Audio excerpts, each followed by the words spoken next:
Oke teman-teman, assalamualaikum. Jadi tadi kita habis terbang pakai Neo. Jadi kali ini kita mau bahas perbedaan antara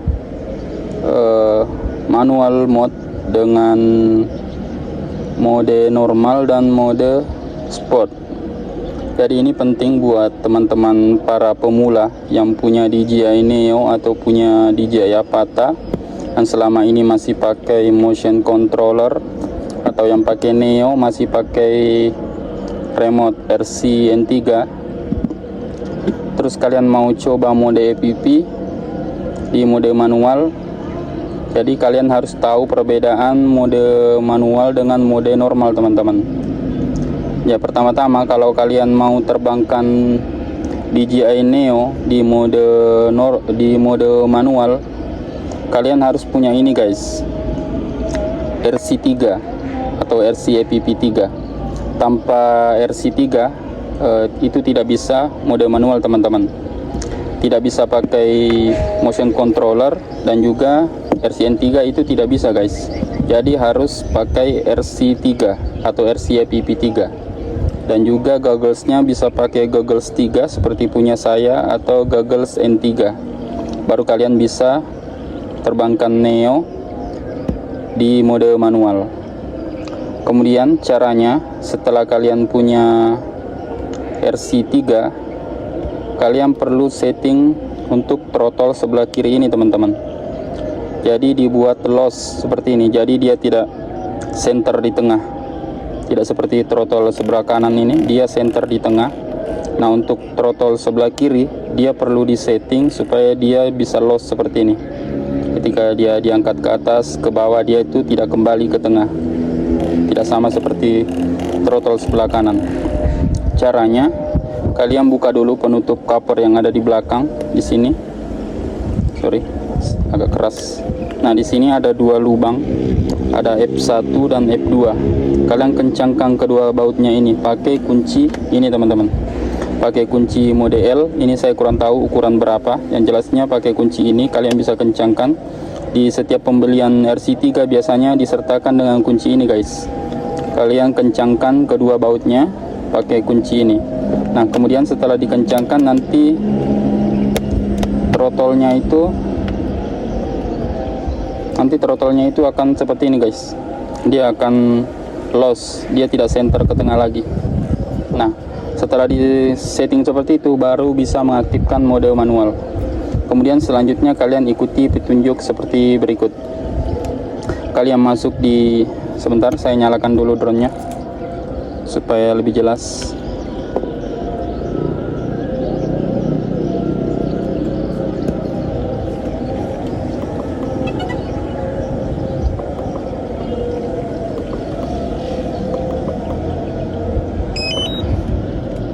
Nyalakan goggles.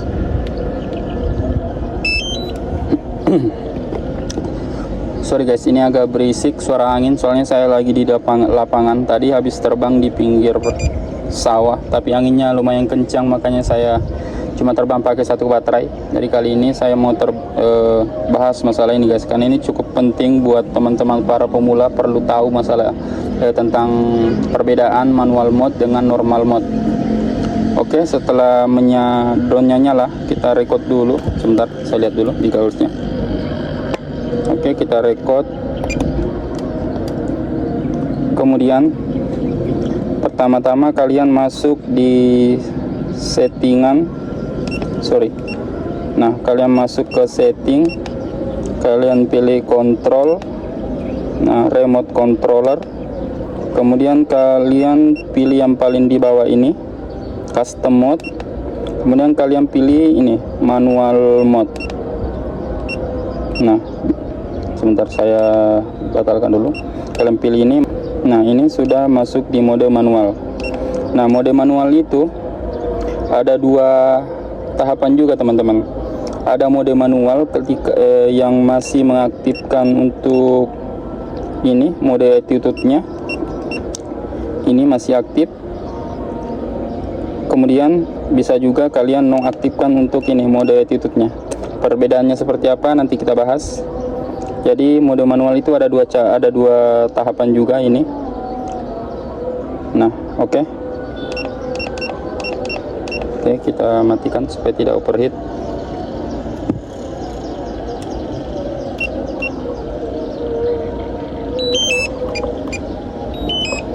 Oke, setelah kalian setting di pengaturannya tadi,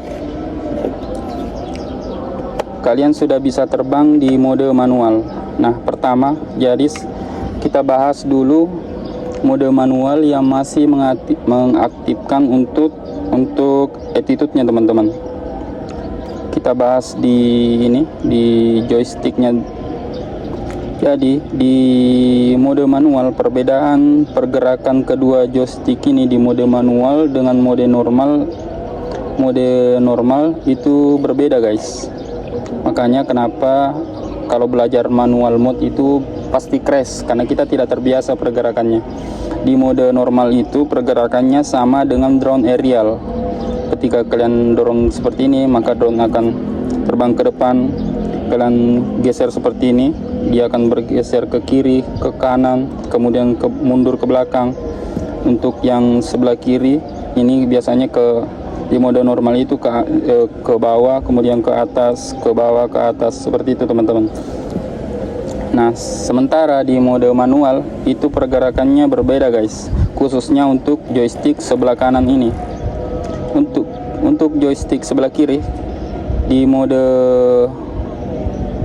manual, bedanya cuma di jarak ini teman-teman, jarak. Jadi kalau di mode normal itu titik center powernya itu ada di tengah, seperti ini, ada di tengah. Nah, kalau di mode manual itu ada di bawah guys, jadi mentok seperti ini, mentok di bawah. Kalau di mode normal, nanti drone merespon itu ketika di titik center tengah kalian angkat ke atas, maka drone-nya akan naik ke atas. Di mode manual itu titik senternya di bawah guys, jadi jauh lebih banyak seperti ini powernya. Ibaratnya ini seperti gasnya teman-teman. Di mobil itu ibaratnya seperti gas. Jadi semakin kalian angkat tinggi-tinggi seperti ini, maka power putaran dari motornya itu akan jadi lebih kencang. Jadi untuk speednya, powernya kalian bisa sesuaikan sendiri. Kalau di mode normal atau mode sport itu kan sudah dibatasi power, untuk top speednya itu dibatasi. Biasanya cuma untuk Neo maksimal di 28 km per jam untuk top speednya. Sementara di mode manual itu terserah kalian. Semakin tinggi kalian angkat throttle sebelah kiri, maka powernya akan semakin besar. Nah, biasanya maksimal di DJI Neo itu sampai 70 km per jam, tergantung dari kondisi angin. Nah, untuk throttle sebelah kiri ini pergerakannya seperti itu teman-teman. Kalau kalian hampir sama dengan mode normal, kalian geser ke kiri, maka drone akan berputar ke kiri seperti ini. Kalian geser ke kanan, drone akan berputar ke kanan. Kemudian kalian dorong ke depan, drone akan naik ke atas, ke bawah, dan dia akan turun ke bawah. Di mode manual hampir sama dengan mode normal. Kemudian untuk throttle sebelah kanan ini bedanya dengan mode normal itu berbeda teman-teman, jauh berbeda. Jadi makanya kenapa kita sering crash kalau di mode manual, karena kita kurang terbiasa di throttle sebelah kanan ini. Kalau di mode normal, throttle sebelah kanan ini kalau digeser ke kiri dia akan bergerak ke kiri seperti ini, digeser ke kanan dia akan bergerak ke kanan. Kita dorong ke depan, dia akan maju ke depan. Kita turunkan ke bawah, drone akan mundur ke bawah. Sementara di mode manual itu throttle sebelah kanan ini berbeda fungsinya. Dia cuma mengubah sudut dari drone-nya. Maksudnya seperti ini guys, ketika kalian geser ke kiri seperti ini, drone akan mengubah sudutnya seperti ini. Dia tidak membuat drone bergerak. Jadi drone-nya tidak akan bergerak. Kalian metokkan seperti ini, dia akan seperti ini. Ke kanan dia seperti ini, kemudian ke depan dia akan seperti ini, ke belakang dia begini. itu di mode attitude yang masih diaktifkan. Sementara di mode attitude, ketika kalian menonaktifkan mode attitude-nya, kalian geser seperti ini, drone bisa terbalik. Jadi butuh penyesuaian, butuh perasaan untuk pergerakan throttle sebelah kanan ini. Semakin jauh kalian geser, maka dia akan berbalik seperti ini guys, di mode attitude yang dinonaktifkan. Kalau attitude-nya kalian masih aktifkan, dia tidak akan terbalik karena masih ada batasan dari DJI-nya. Seperti itu.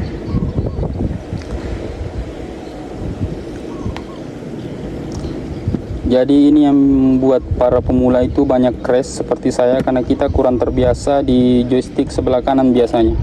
Nah kemudian perbedaannya juga di joystick sebelah kanan ini, dia tidak balik sendiri guys. Meskipun throttle-nya ini bisa balik center ke tengah. Contoh ketika kalian lagi terbang, kemudian kalian geser ini ke kiri, drone akan bergerak ke kiri seperti ini. Kemudian kalian lepas throttle ini. Kalau kalian tidak balikkan throttle ini ke kanan sedikit seperti ini, drone akan terus bergerak guys. Dia akan bergerak terus sebelum kalian balikan seperti ini, maka dia akan kembali seperti itu teman-teman. Jadi betul-betul dioperasikan secara manual. Kalau kalian gerakkan ke depan, dia akan maju ke depan. Kalian gerakkan ke belakang, dia akan mundur ke belakang. Tapi itu cuma mengubah sudut dari drone-nya. Jadi untuk bergerak itu kombinasinya dari joystick sebelah kiri ini. Ini ibarat powernya teman-teman. Ibarat powernya. Kalau kalian cuma gerakan seperti ini, dia tidak akan bergerak. Dia hanya miring seperti ini guys. Jadi tanpa kalian gerakan seperti ini, dia cuma miring seperti ini. Seperti itu teman-teman. Oke. Jadi mungkin seperti ini saja video penjelasan singkat tentang perbedaan mode manual dengan mode normal. Jadi penting kalian ketahui buat kalian para pemula, karena jujur saya sendiri kemarin cukup bingung apa sih bedanya mode manual dengan mode normal. Kenapa itu susah diterbangkan? Ternyata memang berbeda guys. Pergerakan dari joysticknya itu jauh berbeda. Joystick sebelah kiri ini ibarat powernya, kemudian joystick sebelah kanan ini sama seperti kalau di mobil itu sama dengan setirnya teman-teman. Jadi ibaratnya ini setir. Ketika kalian gerakkan seperti ini sama dengan kalian memutar setir. Jadi dia tidak akan bergerak meskipun setirnya diputar, tapi kalau kalian tidak gas maka dia tidak akan bergerak. Jadi throttle sebelah kiri ini gasnya teman-teman. Jadi harus diingat seperti itu. Oke teman-teman, jadi mungkin seperti ini saja video kali ini. Terima kasih telah menonton. Mungkin penjelasannya masih banyak yang kurang, jadi buat para teman-teman suhu-suhu EPP yang nonton video ini, boleh ditambahkan di bawah di kolom komentar kalau ada yang kurang dari penjelasan saya, bisa kalian tambahkan. Oh ya, ini sekarang hari Minggu tanggal 30 Maret bertepatan dengan 30 Ramadan. Jadi mungkin teman-teman sudah banyak yang mudik ke kampung halaman untuk berhari raya di kampung halaman. Saya ucapkan mungkin ini video terakhir kita di bulan Maret ini. Saya ucapkan minal aidin wal faizin, mohon maaf lahir dan batin buat seluruh penonton setia Drone Jelajah Indonesia dimanapun kalian berada, yang ada di Indonesia kemudian yang ada di Malaysia. Selamat berhari raya. Kemudian buat kalian yang lagi mudik pulang kampung, tetap berhati-hati di perjalanan. Hati-hati guys, karena sekarang itu musimnya orang balik kampung, banyak sekali kecelakaan. Saya berhati-hati ketika kalian, jangan sampai kalian semangat mau pulang kampung membuat kalian lalai di perjalanan. Jadi tetap berhati-hati teman-teman. Sekali lagi saya mengucapkan minal aidin wal faizin, mohon maaf lahir dan batin jika selama ini ada kesalahan dari channel saya, ada yang tersinggung, kemudian ada kata-kata saya yang kurang pantas, mohon dimaafkan. Sekali lagi mohon dukungannya buat channel ini agar saya lebih semangat lagi membuat video-video konten untuk kedepannya, dengan cara mengklik like serta mensubscribe channel Drone Jelajah Indonesia. Terima kasih teman-teman. Kemudian saya juga mau mudik guys, tapi saya mudiknya hari kedua atau hari ketiga setelah lebaran karena masih ada urusan. Jadi saya itu sebenarnya bukan asli orang Palu teman-teman, saya asli orang Sulawesi Selatan. Jadi saya akan mudik ke Sulawesi Selatan untuk 3 hari ke depan, hari kedua atau hari ketiga setelah Lebaran. Jadi mungkin di video-video kedepannya saya akan upload video di kampung halaman teman-teman. Oke teman-teman, jadi seperti itu saja. Terima kasih telah menonton. Salam satu langit. Wassalamualaikum warahmatullahi wabarakatuh.